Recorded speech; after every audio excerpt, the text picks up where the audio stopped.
From Bossier City, Louisiana, this is the Grouch and the Brainstorm.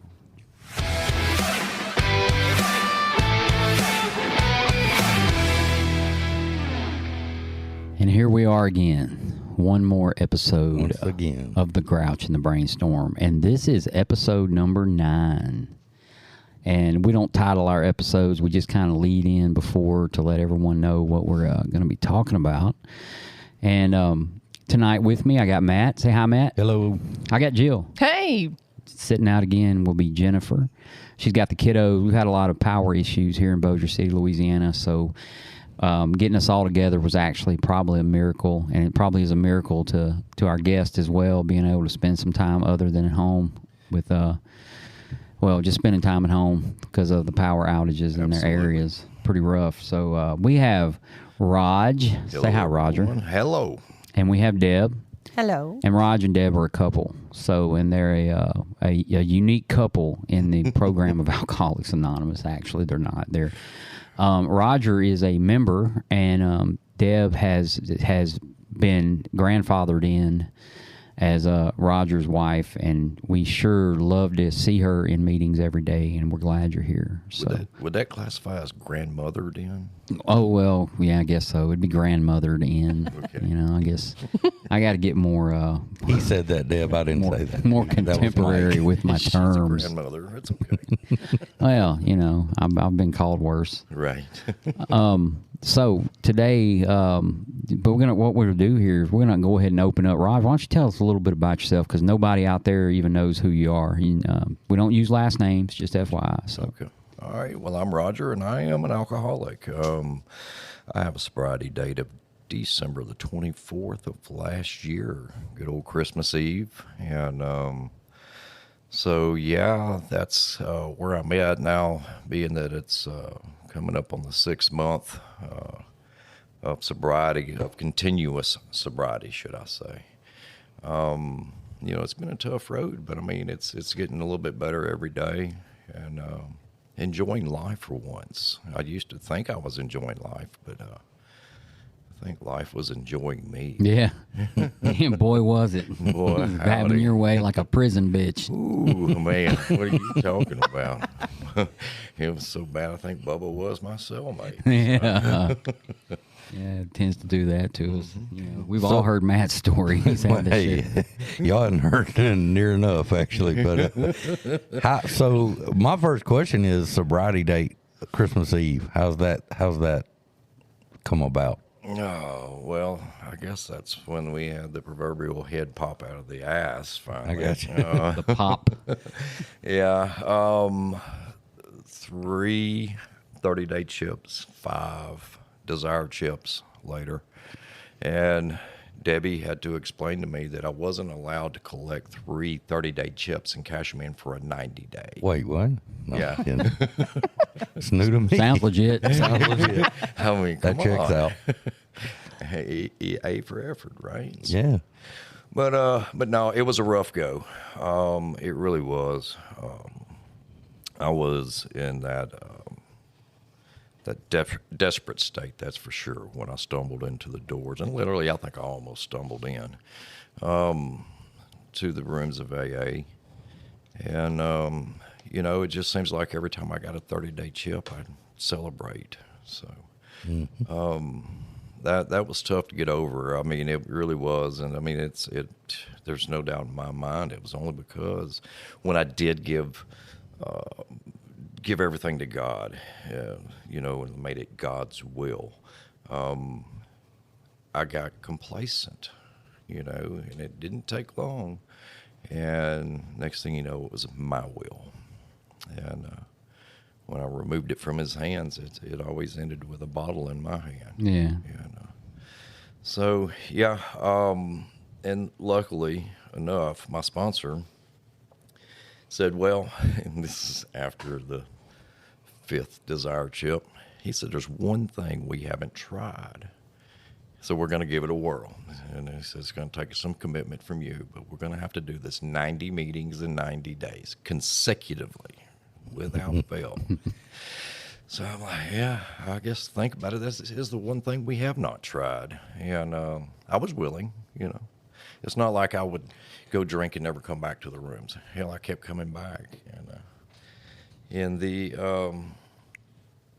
the making a necklace out of all the coins joke. That was a good one. It happens. I had never heard it until that night, and then I found out it was just something that somebody else had said before. I took it personal for about 10 seconds. And, as an alcoholic, we don't give a shit what anybody says about us. So anyway, 90 meetings in 90 days has led to just a few days away from 6 months. That's awesome. It feels good. Your sponsor sounds real mean. Who is your sponsor? He is, that's cool, because I was thinking about that today whenever I heard somebody else talking about how they chose their sponsor and they wanted to make sure they chose the right sponsor. I didn't choose my sponsor. My sponsor kind of chose me. And I took it as God sent him to me, honestly. But yeah, Mr. Mike himself is my sponsor. Yeah, he's not mean either. I'm just joking. He's not. The only thing I've ever heard about the guy is he's extremely good looking. Well, He's got a face Good for with- radio. He's good with nunchucks. yeah, he's good with nunchucks. He's known for that. Right. And cookie eating. He's good at that Oh, too. man. One after another. Yeah, bags after another. So, and this program and me coming in here, I know I've had so much support, just alcoholics, non-alcoholics, family. So with your better half sitting here, Miss Deb, tell us about the behind the scenes of keeping his behind in line. And Oh, that's a full-time job. we know that. That is We a know full-time that. Yes. job. Watch your mouth. You just got to have a lot of patience. So we have people out there listening, and the point of doing all this, and the reason why we were excited that you're here is because a lot of people that listen to this are not necessarily just alcoholic, but they have somebody in their family, or they're dealing with trying to do what they can to help. So how was that for you? I mean, with him starting and stopping like a lot of us do, to get started, it can be up and down. How was that? It was tough. It was tough Sure. for him. It was tough for me. I just kept trying to just prayed a lot, talked Yeah. to him a lot, and I just kept trying to convince him that if he just turn everything over and do it y'all's way, the AA way, and stop trying to do it his way, that it might work a little bit better. And I knew that he had the will. I knew that he had the want to. He just had to let loose and quit trying to do it his way. Right. He's pretty stubborn.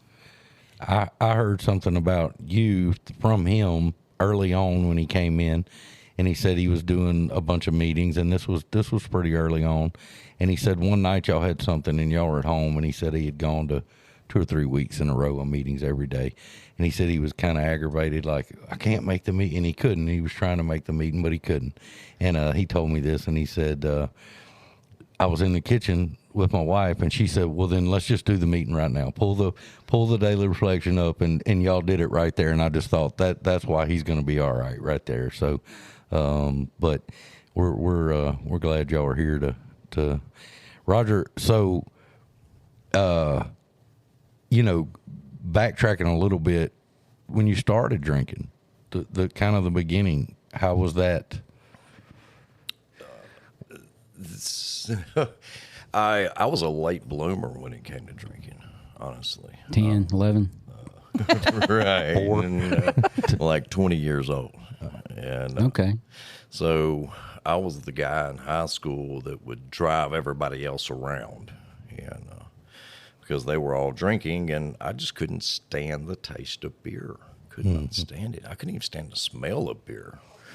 And I remember my first beer that I drank, and I don't know that I finished it. It was a Miller Genuine High Life. The Miller High Life. Miller High Life, the Gold. Miller Gold. We was dove hunting, and none of the adults, being that they were unclassified alcoholics, but it's what we grew up around. Not my parents.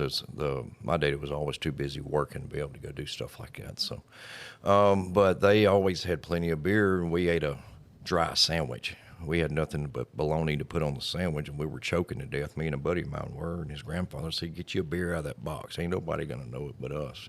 We were sitting in the barn taking a break, and I tried. I think me and Todd ended up splitting that beer.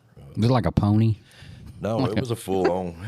It was a full on, but it was horrible. It tastes like it had rocks in it. That's how hard it was to go down, and I didn't like it. I was a kid then, so I mean, it wasn't until I was out of school, no children yet, and it was before my oldest son was born, and but I started drinking Budweiser. A buddy of mine was going to college, so I was working nights.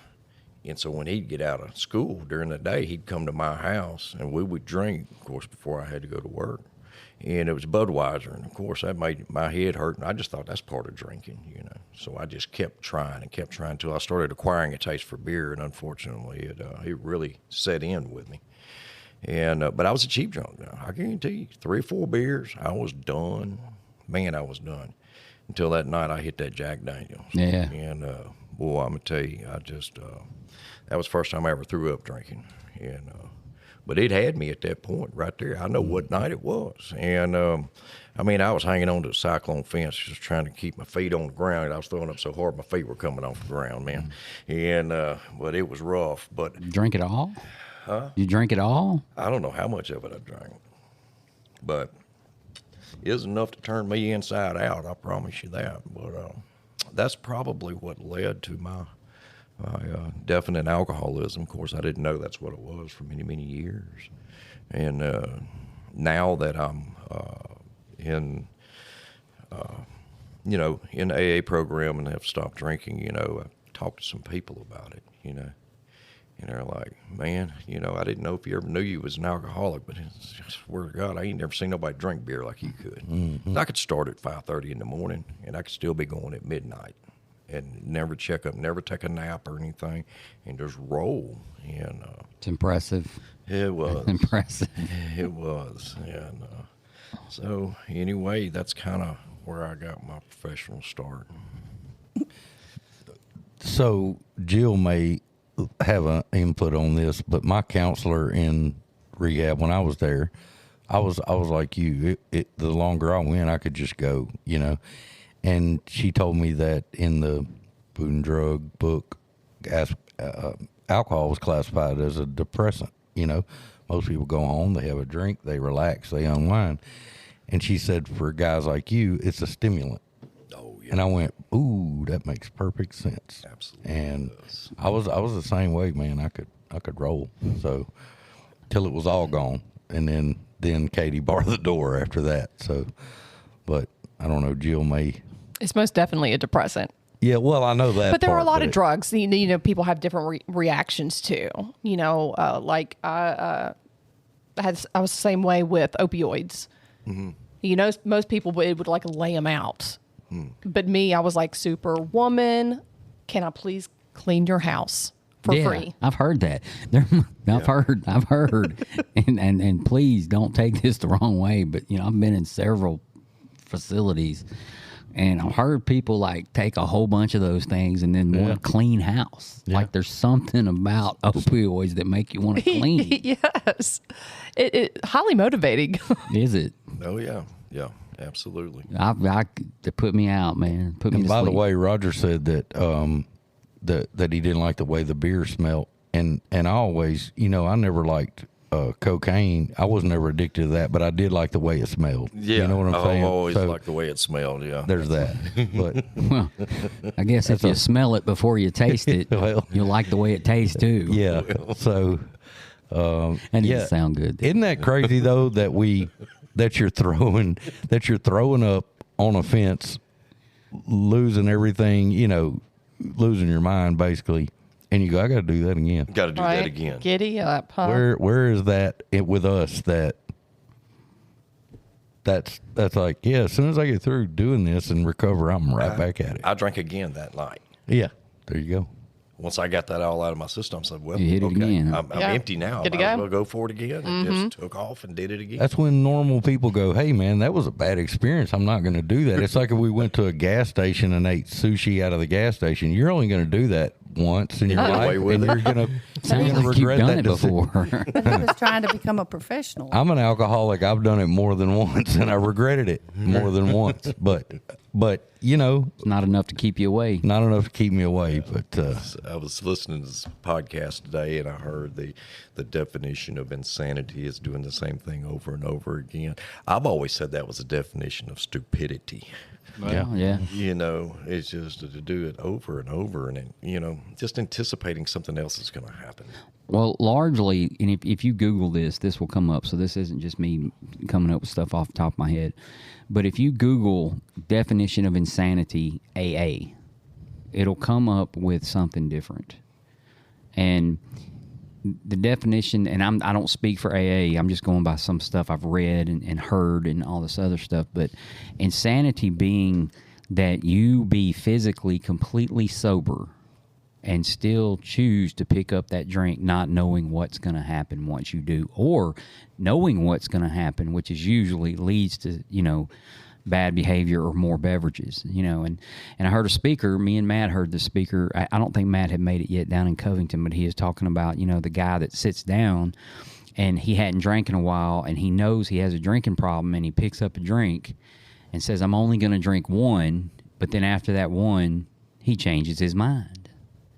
And then after that 3, he changes his mind again. And before you know it, he's off to the races, you know. So insanity in AA terminology means more of just being sober and knowing you have a problem and still choosing to pick up that one, which is, we could all tie it back to the whole, you know, doing the same thing over and over again and getting the same result. But in Alcoholics Anonymous, don't we do the same 5 things over and over again every day and get the same result?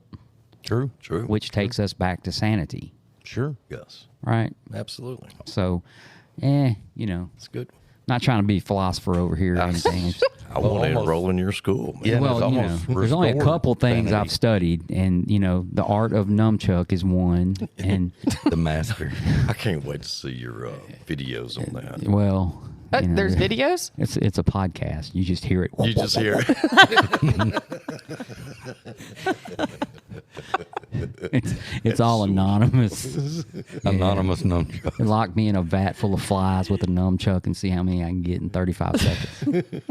But in that, in the program of Alcoholics Anonymous, which is it says in our book, you know, it talks about this fella that, and I wish Jim, it talks about Jim and how he kept going back out and he kept having the same problem over and over again.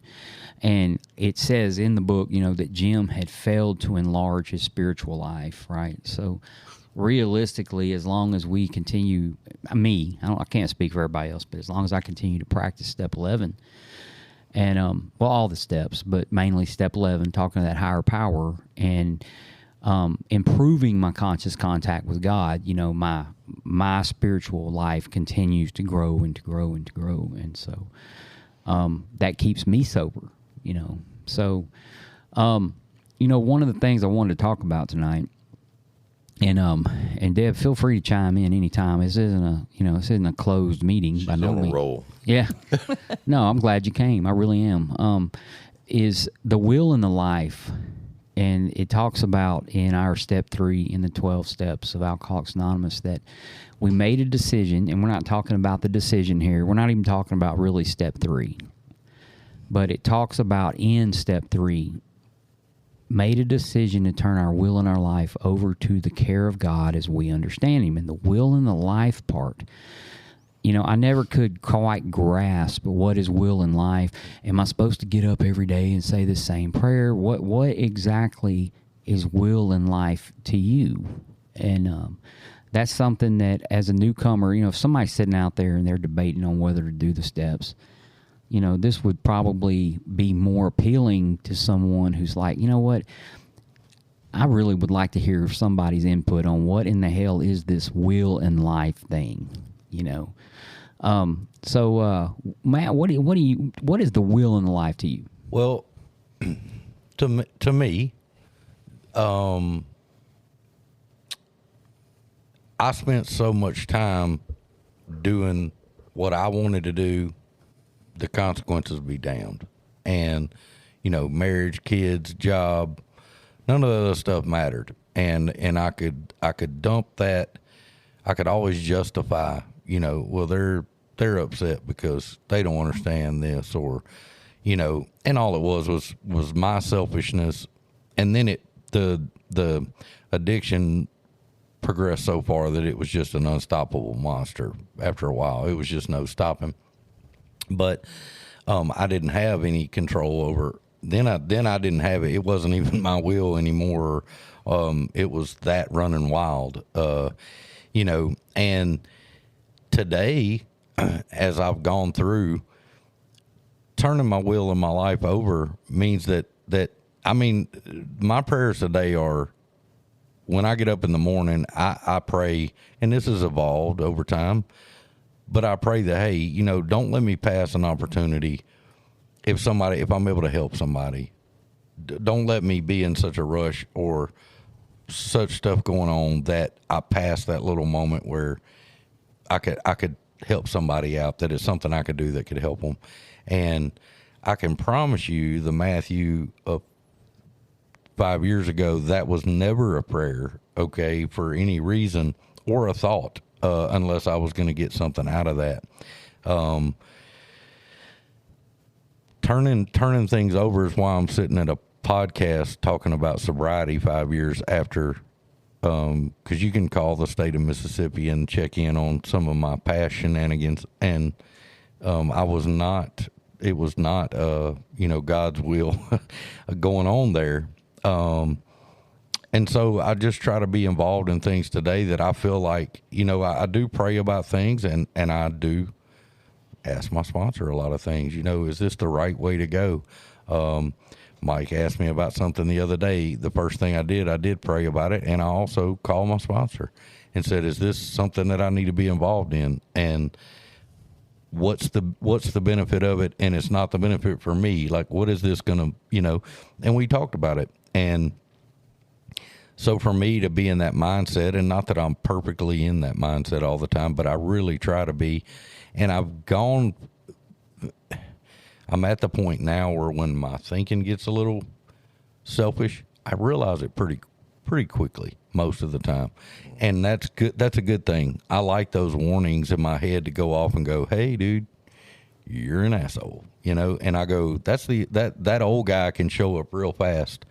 And it lets me know I'm trying to pull that wheel back and take it away. And I'm pretty glad about that. I'm glad when I get those warnings and I can go to somebody and go, I'm so sorry. Like that was not, I shouldn't have done that. And, but you don't ever know God's plan and what he's got for me to do. I never thought I'd be doing any of this stuff that I do now, ever, for any inkling of it. Right. And it's just, today is just awesome. I'm like, man, like I'm literally living the dream. People always ask me all the time, how's it going? I'll go, living the dream, because I am. Every single day I am. And I get to hang out with people. I get to see them get better, and it actually means something. It affects so many lives in a positive way, and I spent a long time affecting them in a negative way. So to me, I try to, as best I can, to walk in that direction. And, that's kind of what that means to me. Yeah. When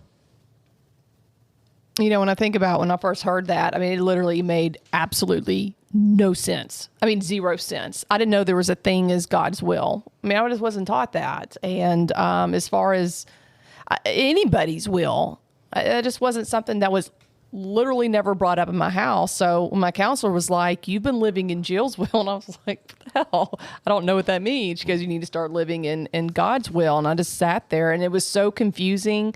I started crying because maybe I've lost my mind. I felt like I was losing touch with the reality because you just said a word I've never heard before, in that context. But, when I started, it took me a while to really, really get that. And to me, my will in my life, that means pretty much everything everything that's me, everything I do, everything I ever will do, everything that I feel, I think, whatever that is, I leave that up to my higher power. I give it over to my higher power because that's just what I do now, and everything runs so much more smoothly when I do this. I never realized, now looking back on my life, and how out of control it was and insane it was, and that was all my will. Because I've been told my whole life that you make things happen. There's nothing out there. You do it.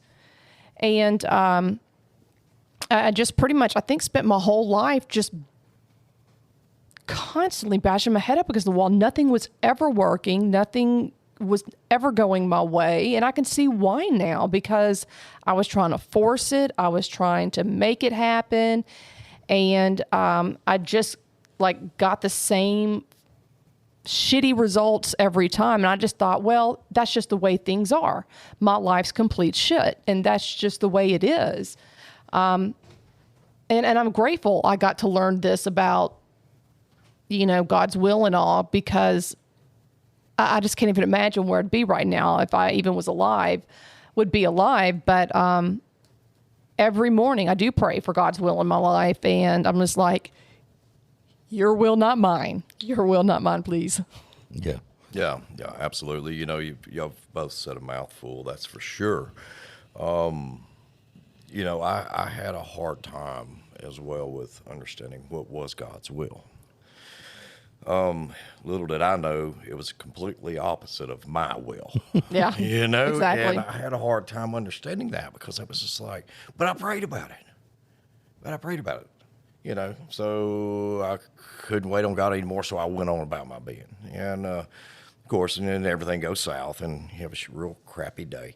Mike, when you mentioned what we were going to talk about tonight, I looked up just quick, a good definition of will, and it's just like my will, God's will, and everything. So I found, there was 100 in there, but one of them that really kind of stuck out to me was mental powers manifested as wishing, choosing, desiring, or intending. All right, when I read that, I was like, that was my life. Everything that I wished for, everything that I intended to happen that didn't happen, I'm just thinking, man, I've just got just the look of the Irish with a rotten four-leaf clover. It's just, it wasn't going right. And little did I know, it was God's will. It wasn't what I wanted, but God did me a lot of favors by not letting things work out in my the way I desired or wished, or that I was intending for it to go. And I'm thinking that was one of the hardest things for me to let go and let God. I just had to, once I started dabbling with it, if you will, saying, okay, I'm going to give you a couple of days here, and I'm not going to fight you on any of it. Of course, I always knew when I did, I didn't wake up and say, all right, I'm not liking the way you're doing this, but I had a drink that day, so I'm like, okay, there it went. I took it back. And so, and a good example is with all this storm that came through and everything, all these powers that have been out. We were going to be up through Saturday at work, without power, which is horrible in a facility like that. Can you work without power? No. So I started. Really horrible because I was standing around talking. Yeah. So I started Sunday night trying to rent a generator. Now, when I say generator, I'm talking about like 100 kW 3-phase generator. Pull behind a truck kind. Yes. And so I couldn't find one naturally. What made me think that I could? And so emailing with customers and what have you, I was just like, man, I've got to make this happen. I got to make it happen. It's on me. Everybody's looking at me to make this happen. But they weren't. Everybody may have been looking at me. I'm not God. I can't make this happen. Yep. So I realized that this afternoon, I was sitting at the office like I'm going to make something happen. Around 2 o'clock, 2:30, I just went, dude, what are you doing? If it ain't God's will, this power ain't coming home. There you go. Get in your truck and go home. Just like I was the only one there. I was the only one there. Like I'm going to do something with no power. I went home. Did you have power at home? Yes. Well, there you go. And so I get home, and Debbie asked me, "Are you going to make a meeting?" I said, "Sure, absolutely. I've got nothing else to do. Might as well. I think I need it." I just got a text a minute ago. Power's on at the office. And it didn't need you. And it did not need me. So I quit trying. I guess the whole time I was trying, God sat back going, all right, let me see how this works out. Oh, just laughing, I'm sure. Go hit the meter again. See if that works.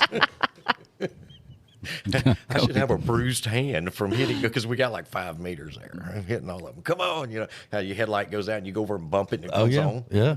Yeah, Now it's an added bonus. Tomorrow morning, somebody's going to call you and see if you want to rent a generator. I know. That's just how it They'll works. have plenty. Oh yeah.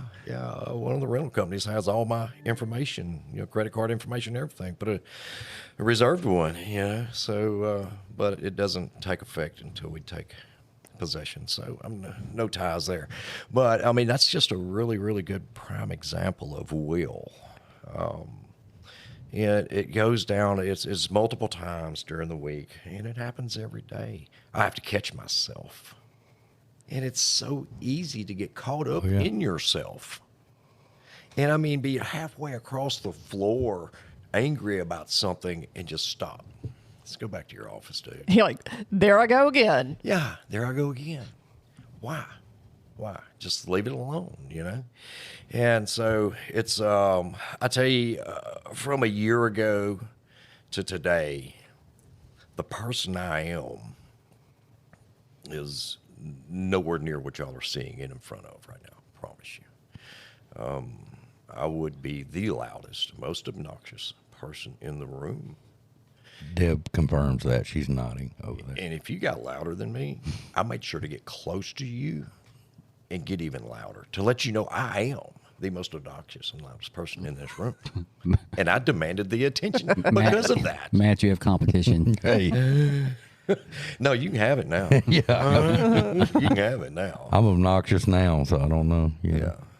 So, Well, you're talking about the will and what God has in store. I always look at it as we, and I think we do, as a self-centered, like, this it's all about me, and so year and a half ago, I get out of the business that I've been in for about 10 years, and I'm like, I'm burnt out. I'm done.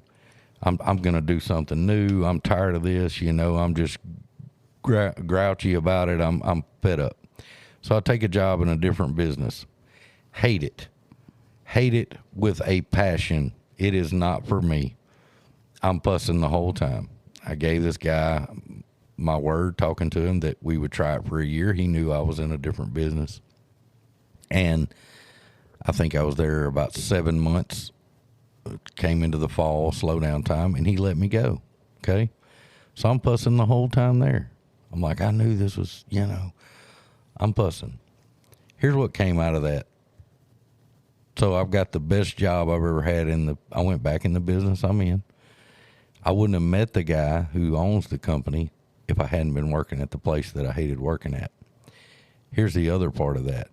There was one guy who got in trouble with alcohol, a young guy. And he got in trouble, law, the whole deal. Got in trouble with the company. The owner knew a little bit about me and said, you need to go out there and talk to him.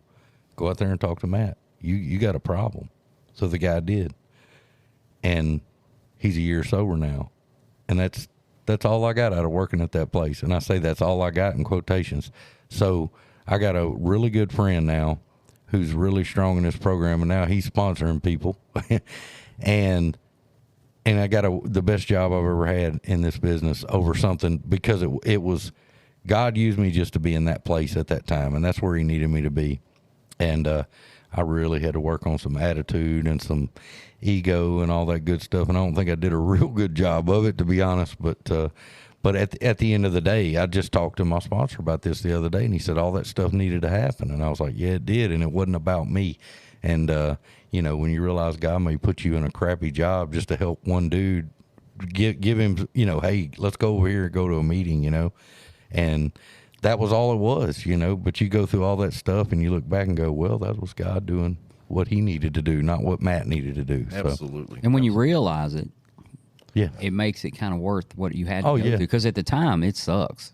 Yeah. Yeah. That's one of the coolest things about sobriety is looking back and seeing God's will. And you're like, damn, I wish I would have known that And then. like, you know what's so crazy? It's really beautiful, man. And I like I said, I'm living the dream. But even with all that going on, like I look at it now and I ask my buddy, and then he, he's doing great, and he's like going to get his life together, and he's a young guy, and he's doing really good. And we laugh about it now because, just the situation we were in, and neither one of us work for that place anymore. But I remember he came in about 6 months after he stopped drinking and doing all that, maybe 6, 8 months. And I came in there one day. I still buy stuff from him and went in, and the owner who had told him to talk to me, he came over and he goes, "Hey, man, what happened to that guy?" And I said, "What do you mean?" I kind of started laughing. He goes, "I don't know what happened. He's totally different." And not to tell his business, but I know he made some amends and he did some things that we do. And just the look on his face, he looked better. And they went, "I don't know what y'all did." And I said, "Nobody did anything. God did it, and he set his butt in a chair. That's what ended up happening." So, Sure. but yeah, it's life's pretty cool today. But Yeah. Deb, what do you think about that? What do you think about the will and the life? And Well, I just think it's kind of funny that y'all all thought it was about y'all. 'Cause y'all we always y'all thought it can was clearly about see it was all about Roger. it's exactly what we needed to hear right now. I mean, us. What's that sound of our head popping out of our ass? Yeah. Yeah.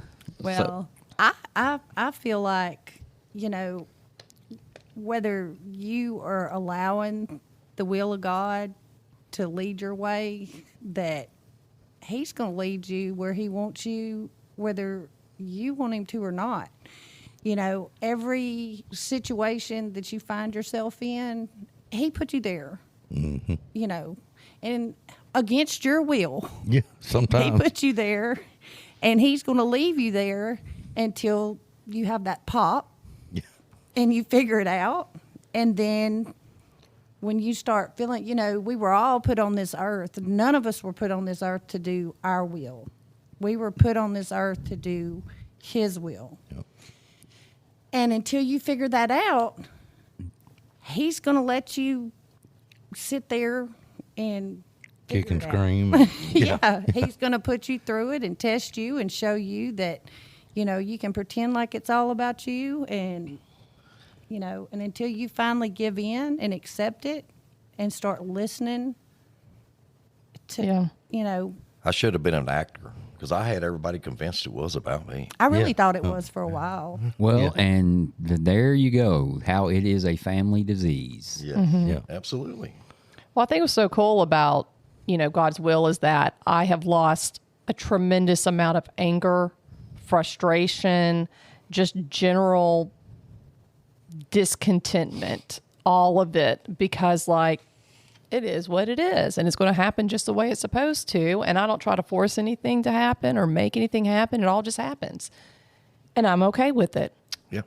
Yeah. Even if I hate it, I'm okay with it. Yeah. But yeah. did you learn something from it? That's what God wanted. Lesson or a blessing. A lesson or a blessing. Way too many times. Yeah. So it's a great feeling when something doesn't go my way now, and I'm like, well, I guess that's what God wants. Isn't that nice? It is. And so, I mean, then I learned to love it. And no matter how bad it sucked, I learned to love it. Yeah. Because, I mean, hey, that's what God wanted for me. Cool. Yeah. And yeah. I think the growth of it too is you become as far along as you and Mike are, down that road, and as you go down that road, you become more. You fight it a lot in the beginning. Oh. It's a battle, but I think you do. Like they said, man, you go, okay, something's up here. This may not be the ideal situation, but there's something going on, so I better be on my best behavior and just do the best I can. And that stuff tends Yeah. to show up, Yeah. So The rooms of AA are infectious, whether people know it or not. They really are. And, of all the clubs there are here in the Shreveport, Bossier City area, the Koala Club was the first one I came to. And I mean, some of the y'all there was like, hey, go to other ones, check them out. And I said, well, I don't want to. No, where are you from? Well, I'm from Blanchard. And they're like, oh, you need to find one closer to home. I'm like, what, you don't want me here? You know, what's the deal? You know, well, little I know everybody was trying to make it easy on me to make sure I got to a meeting every day. And fortunately, I've stuck with this club, and it's nice. And like I say, it's very infectious, to the point where Debbie, who is not the alcoholic, if she has a bad day at work, and if it's one of our nights we probably weren't planning on going, she gets home and says, we got to go to a meeting. Yeah. And I'm like, well, we were going to stay home and cook. She goes, no, we've got to go to a meeting. I like it. She needs a meeting. And because there's a lot of comforting words that are said. When I say comforting words, okay, maybe that's just a fluffy way to say it. It's the truth. A lot of truth is spoken in these walls. And, you know, and there again, the truth may not be what you want to hear, but it's the truth that's spoken in these rooms. And and that's sometimes that's what we want to hear. There again, going like, God's will may not be what I wanted, but it's the truth, and it is what it is, and so therefore I learned to love it. Boom, you just said something. It is what it is. It is what it is. So, you know, that when I think about the will and the life, you know, and I've got many stories I could tell about the will and the life. And for one, where I'm at today is not where I'm going to be. You know, I have to remember that this is just one more day in the life of me, you know. Yes. But a lot of for me, the program is shrouded in acceptance, you know, and it goes from being at the very beginning accepting who and what I am to later on accepting just life on life's terms, I think as we call it in AA. And I'm not sure if that's written in a book anywhere. I'm sure it's written in a book somewhere, but not in the books that we read. But, you know, acceptance. But for me, turning my will in my life over to the care of God, you know, is basically having to come to an understanding it is what it is. That's just, it is exactly what it is. And I know you know, I got sober when I surrendered, right? So the hardest thing I've ever done in my entire life, the hardest thing was get sober. Second hardest thing I ever done was ask somebody to sponsor me. But the hardest thing I've ever done in my life was to get sober. And I'm talking about I've had some regular life issues, and I've had a career and kids and the whole 9 yards, marriages. And the hardest thing was to ever get sober. But the minute I surrendered to the fact that I can't do this by myself, I need to listen to these folks, is the minute I started getting sober. And if I think about that mathematically, that's going to work with any problem in my life. You know, the minute I surrender is the minute I begin to win. So if I surrender to the fact that things didn't work out at work, that's turning that situation over to the care of God so that I can go on and be a more productive human being, you know, move on to the next thing. You know, another one is what another member of our fellowship says a lot is God's going to do his thing and he doesn't need my input. You know, he does not need my help. He managed for all those years before I got here, you know, to do that. And so is it something that is easy or practiced every day in some form or another? It is practiced every day. You know, let's talk about something hard. Okay. And I don't know if everybody in here has ever experienced it, but something I don't like is heartache. I do not like being hurt. Nope. No. It is just not something I like to do. It is the reason why it dictates a lot of my decisions in life now, because I don't like to hurt people. I don't want anybody to ever feel that. And you can't shake it. It ain't something like you can just go take a dump and it's gone. You know, you can't throw it away, throw it up and it's gone. It kind of sticks with you and it stays on your face. It weighs on you. Absolutely. It does. And you know, and it can go on for, you know, it can determine you as a human being. If you know, after a little bit of time, it's a mood, you know, and then after a long bit of time, it is actually part of your personality. And, you know, you become like mopey or whatever it is, you know. And so you can't just sit there and go, it is what it is. I'm going to go out and fish, because when you're fishing, it's still with you. You know, what I like about the program of Alcoholics Anonymous is there are ways, things that we can do to get out of ourselves and help other people, that even if for that brief 1 hour that we're spending in that room with someone, I'm talking about one-on-one work or in a meeting, somehow there is some relief from that. Yeah. There's and that is part of turning that will in that life over. Now, maybe if I did that more often and I had that relief more often, the heartache wouldn't last as long, or it would go away. And I bring that up because that is probably the toughest situation I've ever been in. And you know, I tell this story a lot, and I don't normally like to talk a lot, but I tell this story a lot. But there was a meeting one night on a Saturday night down at the Koala Club, and it was a 5:30 meeting. And Jamie T, we all know Jamie, right? Yeah. Redheaded guy, Yeah. older gentleman. He actually looks younger, but he's older. He chaired the meeting, and the subject was acceptance, and he read from the big book in the back, 417 or 449, whichever book you got. And he read that acceptance is the answer. And I'm sitting there and I'm listening, and I'm still at the point, you know, I'm working step 3 with my sponsor.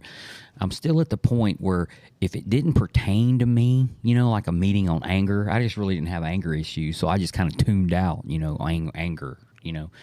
But this didn't really pertain to me, but I really liked Jamie, and I liked the way he read it, so I sit there and I listened to him, right? And then I get home. That night, I lived down the road, the other side of the Koala Club, down there at Airline and Shed. I lived down there. And I get home and about, 8 o'clock at night, so 2.5 hours after the meeting, and I get home, and I get the most devastating news I could have ever gotten at that time. You know, something happened with my kids is obviously the most devastating, but I didn't get that. I got the second most devastating news, you know, and all of a sudden I'm just enraged with heartache. I just don't know what to do. There's nothing I can do. And so I go get in the shower and I'm crying and I'm debating on drinking because I know how to make the pain go away. I know how to make it stop. And it does. It stopped for years before for this. And I'm showering, and I also know that if I take that drink, I'm probably going to end up dying, because I was dying 4 months before when I got into the rooms of AA. How's that going to change? It's not. So I get on my hands and knees, and I spend about 4 hours praying and crying and snotting and all that other good stuff that goes along with it. And at some point during all that, I just accepted it just is what it is. You've got to focus on sobriety if you're going to live the rest of your life. And I was a 38-year-old man at the time. And I got up the next morning, and the heartache was still there, right? It was still there, but it wasn't so bad that I couldn't go back to a meeting later that day. And I learned to practice acceptance the hard way. My choice, right, was to either A, go drink, or B, you've got to figure out a way to get through this. And this guy just read a passage about how to get through it. So I think, you know, turning my will in my life over at that point is there's absolutely nothing I can do. Oh, and since I can't do anything, I'll let you, God, you know. Right. And also, a lot of times I spend with sponsees, I talk about, you know, there's a natural order of things, too. The way things are just going, the way they're going to go, you know, and the only thing certain is I'm going to be born and I'm going to die. And anything in the middle of that, I'm really just kind of getting in the way. And 12 years ago, almost 12 years ago, some guys set me down and said, hey, look, man, just suit up and show up and quit worrying about everything else in the world. And I thought they were stupid. Didn't know what they were talking about. And here it's been almost 12 years later, and that's really all I've done. Because I'm not that smart of a person. I'm not, there's nothing special about me, but I have the most amazing life, you know, and I've learned in AA how to cope with some of the things that plague me, you know, on a daily basis. So, you know, but I also heard, since I'm still talking, I guess, I also heard someone in a meeting one day call their will in their life their thoughts and their actions. So they turn their thoughts and their actions over to the care of God. So if I think it's a good idea to strip down and run through the apartment complex, It's probably not a good idea. Not a good idea. Now, there's two. There's a thought and an action involved there. That action always gets you. Yeah. So, Well, if it gets you, it's because there was more action there with thought. which I did a lot when I was drinking. Oh my goodness, yes. And ultimately, as I look back, it cost me dearly. It cost me everything. So, what you got, Matt? I know your brain is. I can see his brain it's stirring. Wide open. We've never, Mike and I have never talked about this, but I had that, man, I mean, like, the situation. I'm going to try to not put too much somebody else's business on the air for the world to hear, but same situation, about 2.5 years sober, and got some devastating, seen some things I didn't want to see, let's put it like that. And then it got rough, and it was at that point. I mean, and that's exactly the heartache. And you go, I know how to make this stop right now. I can make it stop right now. And but I didn't for whatever reason. And it was I wasn't on the floor, but I sat under my carport and just was up all night. I didn't even go to sleep that night, and I was really, really struggling, and called my sponsor the next morning, and I said, man, I need you. Like, I need you. And he's got a busy job, and he said, I'll meet you at the club. And we met, and he came right away. And I'd like to say 2.5 years later that all that heartache has gone away, but it has not. And man, it's crazy what Mike just said. I was sitting there listening, because I pray about it. I do a lot of things about it. I prayed for this person. I don't know how many times. That has been the hardest thing in the world to do for me. And I've tried to pray for them to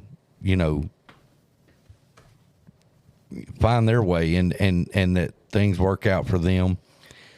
And I've done a lot of things, and it has eliminated a lot of that heartache, but it has not eliminated it all.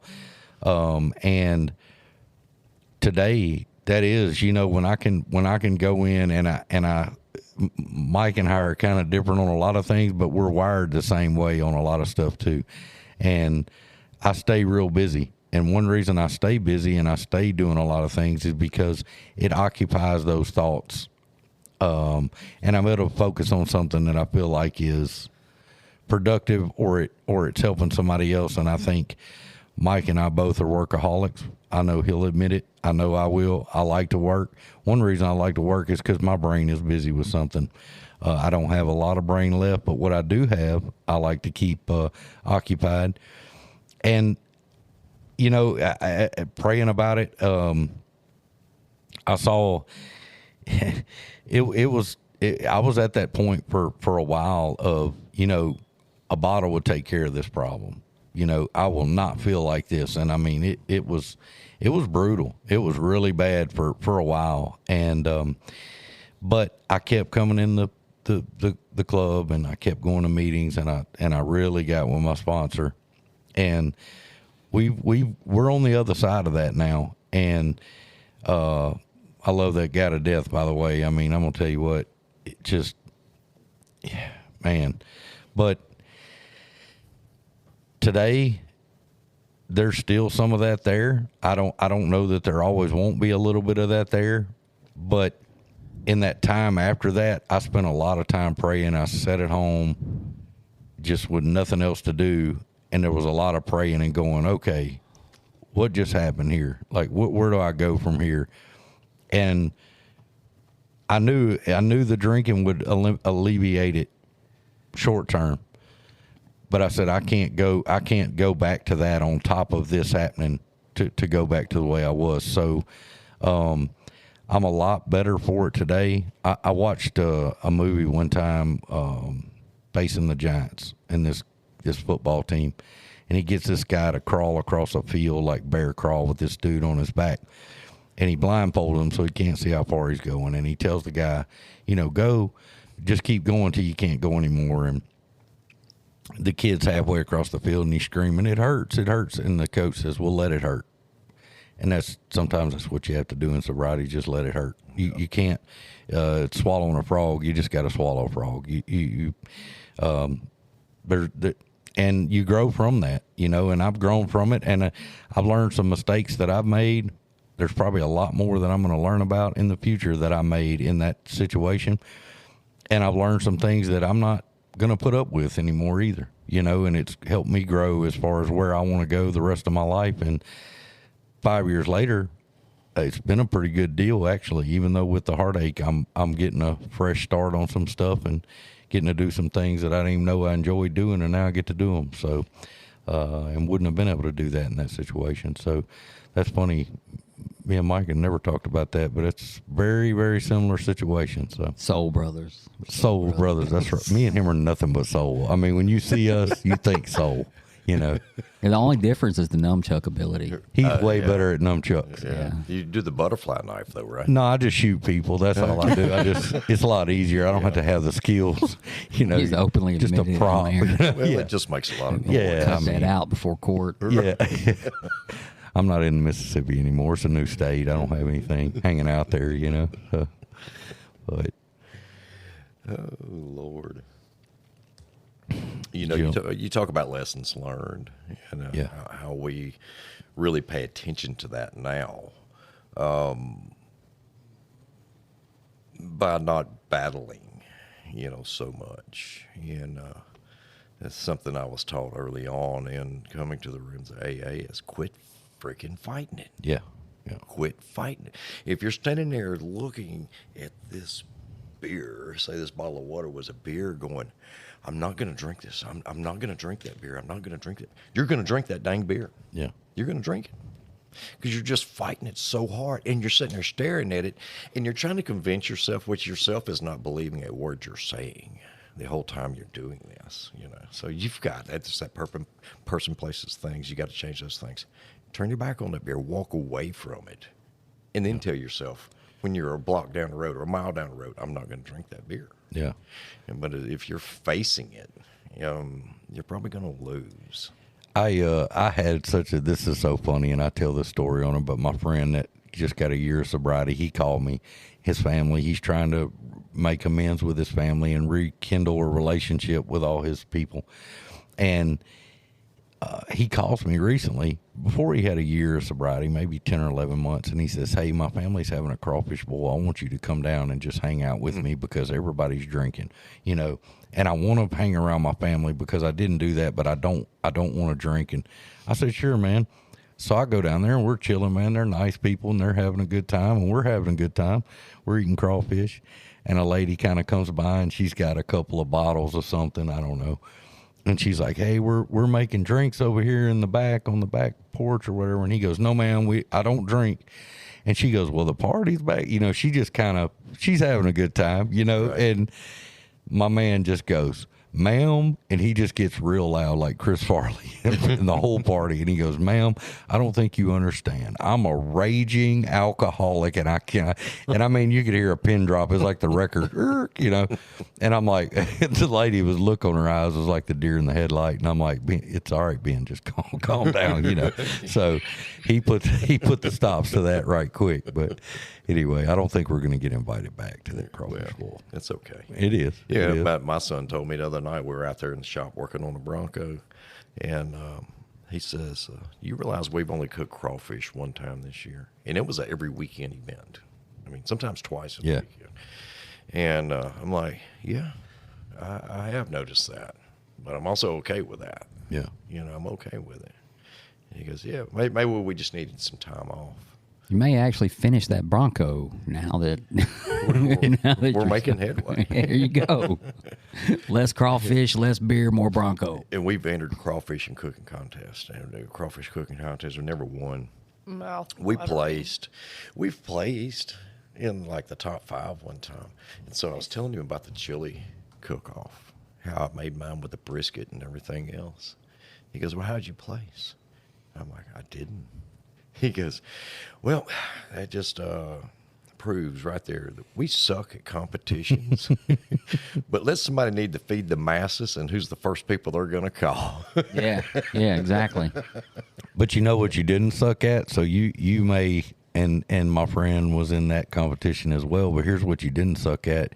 You made chili for a bunch of people that probably a lot of them didn't have anywhere else to go, and they were trying not to drink that day. And because you made chili, they came up there. So who cares? It was a cool You know what I day. mean? Yeah, I won. And you did win. Y'all all won. Everybody that made it won, you know? Everyone's chili helped me stay sober that day I guarantee you. and stay awake all night. So, well, I was sober and up all night. numbchucking himself. That's what we'll call it. I think that's how he practices when nobody's around. He just numbchucks himself to see how it feels, you know? You must have ate the one with the beans. Oh, I did. Yeah, look. I ate them all. Look, you know, you got to be tough to deal with chili like that. But Well, you numbchuck yourself in the back of the head enough, you get, Yes. you develop some scars. So, guys, I appreciate y'all coming by, and look forward to having you back on the show one day. I hope y'all enjoyed the experience as much as we have, Absolutely.